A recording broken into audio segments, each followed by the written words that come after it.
Hello, चलो chapter 2 खत्म हो चुका है। अब हम बात करने वाले हैं चैप्टर 3 की।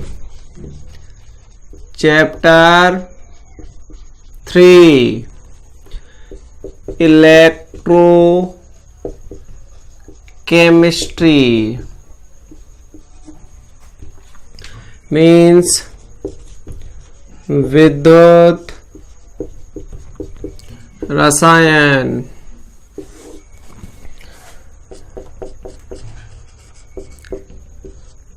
5 मार्क्स का क्वेश्चन आएगा एग्जाम के अंदर। देखो, इस चैप्टर से रिलेटेड कुछ बातें बता दूं आपको। इस चैप्टर में थ्योरी भी ज़्यादा कठिन नहीं है, सरल है सारी चीज़ें। इसमें न्यूमेरिकल जो है वो है सरल, लेकिन थोड़े उनके फॉर्मूले अटपटे से हैं, है ना। ऊटपटांग टाइप के फॉर्मूले हैं, थोड़े फॉर्मूले टफ पढ़ते हैं। बाकी फॉर्मूले यदि समझ गए तो क्वेश्चन न्यूमेरिकल बहुत हल्के हैं। और याद रखना, पिछला चैप्टर 2 जिसके न्यूमेरिकल मैंने अभी नहीं कराए हैं, आपने बोला था फिजिकल में करेंगे, तो फिजिकल क्लास में करेंगे। सेकेंड थिंग, इसमें भी न्यूमेरिकल है और फोर्थ में भी। ये 3 न्यूमेरिकल के लिए इंपॉर्टेंट चैप्टर है। तो मैं आपको बताऊं कि इसमें फॉर्मूले थोड़े से पकड़ के रखना। और ये चैप्टर का जो बेस है, इस चैप्टर का बेस और इसका रिपीट, ये 11th के एक चैप्टर का रिपीट टेलीकास्ट है। इसमें कुछ हिस्सा वो था ना अपना ऑक्सीडेशन रिडक्शन, चैप्टर नंबर 8 ऑक्सीकरण अपचयन रेडॉक्स रिएक्शन वाला जो चैप्टर था, वो यहाँ बहुत काम आने वाला है। कॉन्सेप्ट उसी के होंगे यूज। कुछ चीजें मैं बताऊंगा, कुछ आपको पता होना चाहिए। जब वहां बताया था कौन रेडॉक्स में कौन क्या है, ये सारी चीजें आपको बताई थी ना, कि कौन सेल है, सेल में फिर कौन कैथोड है, कौन एनोड है, ये सारी चीजें यहाँ यूज होंगी। ठीक है, तो ये हमारा है इलेक्ट्रोकेमिस्ट्री। तो व्हाट इज इलेक्ट्रोकेमिस्ट्री? देखो, ये वीडियो ज्यादा लंबी बात नहीं करूंगा, ये सिर्फ इंट्रोडक्शन वीडियो है इस चैप्टर की। फिर टॉपिक बाय टॉपिक हम चलते चलेंगे। तो व्हाट इज इलेक्ट्रोकेमिस्ट्री? तो मैं आपको बता दूं कि ये आपको समझ में आ गया कि इलेक्ट्रो केमिस्ट्री है क्या। तो आपसे बात करूंगा, it is a relation between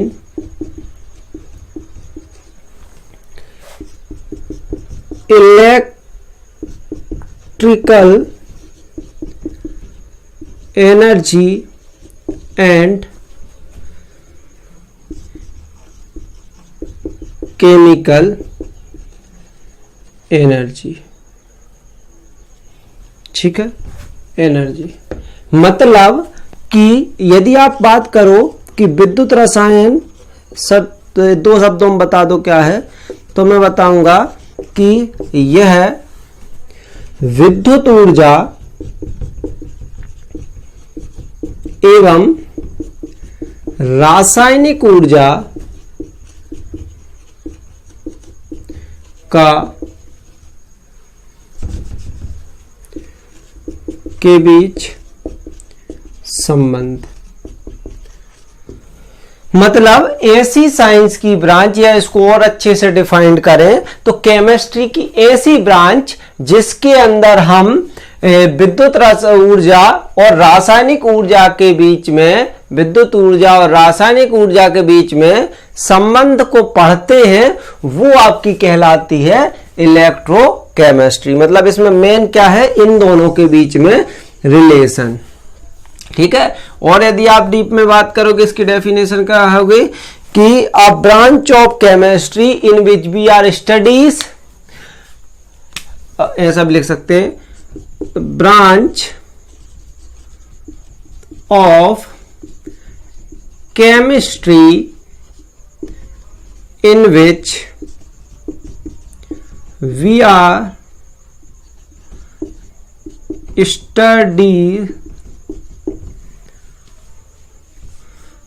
studies a relation between electrical energy and chemical energy।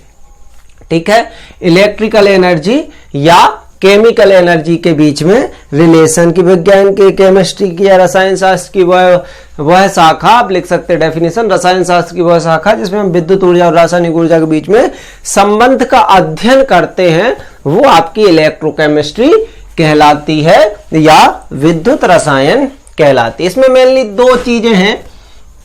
यदि मैं आपसे बात करूं कि ये तो आपको समझ में आ गया, अब मैं आगे बात करता हूं इसकी, ठीक है। इलेक्ट्रिकल और केमिकल एनर्जी में तो इलेक्ट्रोकेमिस्ट्री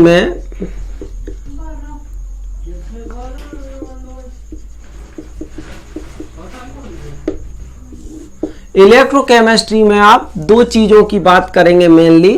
पहली चीज है, आपने कहा इलेक्ट्रिकल एनर्जी जो है वो केमिकल एनर्जी में बदल जाए,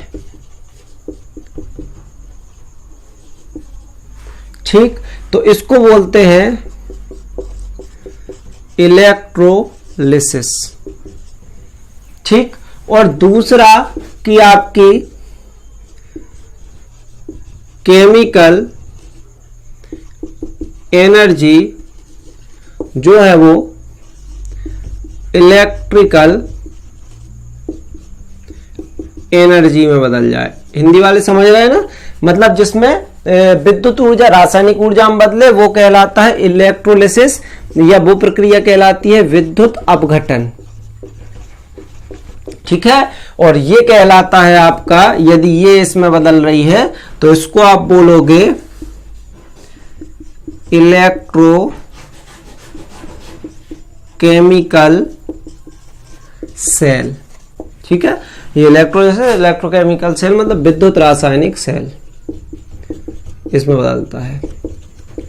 और यदि इसको सेल के रूप में इसको बोलना है तो आप बोल सकते हो इसको, जिसमें होती है इलेक्ट्रोलिटिक सेल, विद्युत अपघटनी सेल।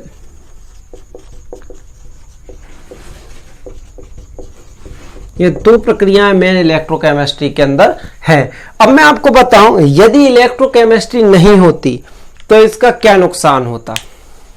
आज हम कोरोना काल है तो डिजिटली पढ़ रहे हैं, मैं यहाँ वीडियो बना के मोबाइल से आप तक पहुंचा रहा हूं, आप एप्लीकेशन के जरिए मोबाइल से पढ़ रहे हैं।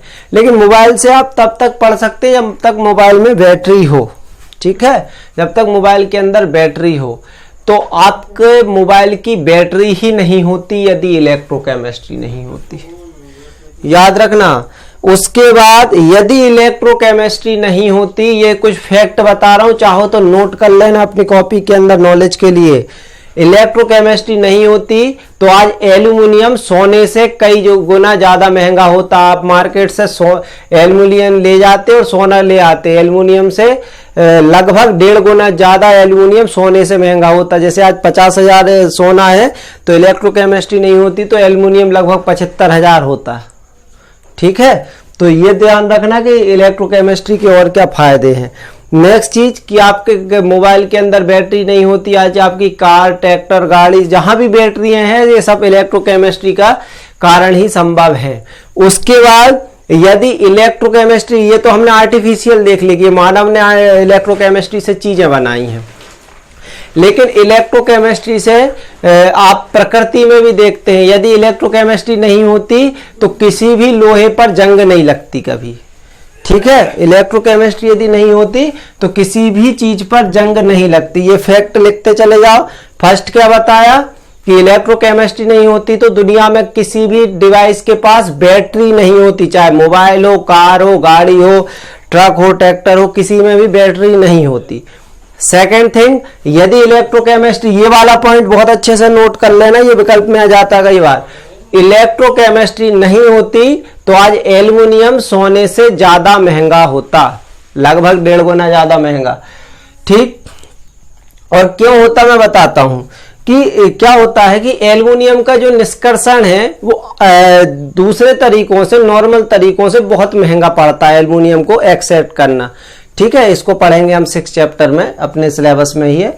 और सोना उसके तुलना में सस्ता पड़ता है। अब दिक्कत क्या होती है, जब इलेक्ट्रोलिसिस की प्रोसेस आई तो इलेक्ट्रोलिसिस की प्रोसेस ने एल्युमिनियम का जो निष्कर्षण है वो लगभग 90% कम कर दी उसकी कॉस्ट। जैसे मान लो यदि 100 रुपए में हो रहा था जो काम, वो अब 10 रुपए में होने लगा।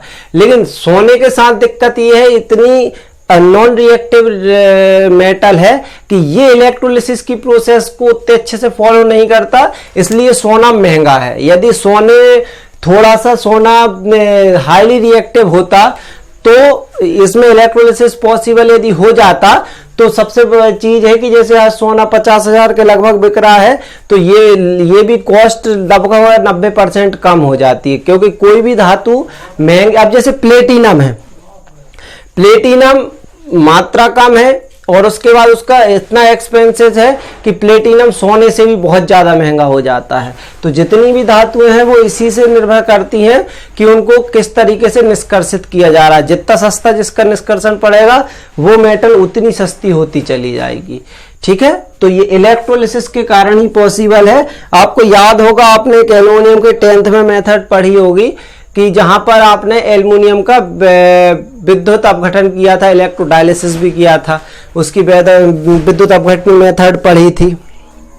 ठीक है, तो ये पूरा का पूरा इलेक्ट्रोकेमिस्ट्री पर आधारित है। इसमें 2 मेन भाग हैं, पहला इलेक्ट्रोलिसिस या इलेक्ट्रोलाइटिक सेल और दूसरा आपका इलेक्ट्रोकेमिकल सेल, जिसके विषय में थोड़ा सा नॉलेज आपको हमने 11th के अंदर दे दिया था। तो हम पहले इसमें इलेक्ट्रोलिसिस, अब ध्यान समझना, इलेक्ट्रोलिसिस और इलेक्ट्रोकेमिकल सेल दोनों को यदि मिला दो तो आपकी चार्जेबल बैटरी बन जाती है।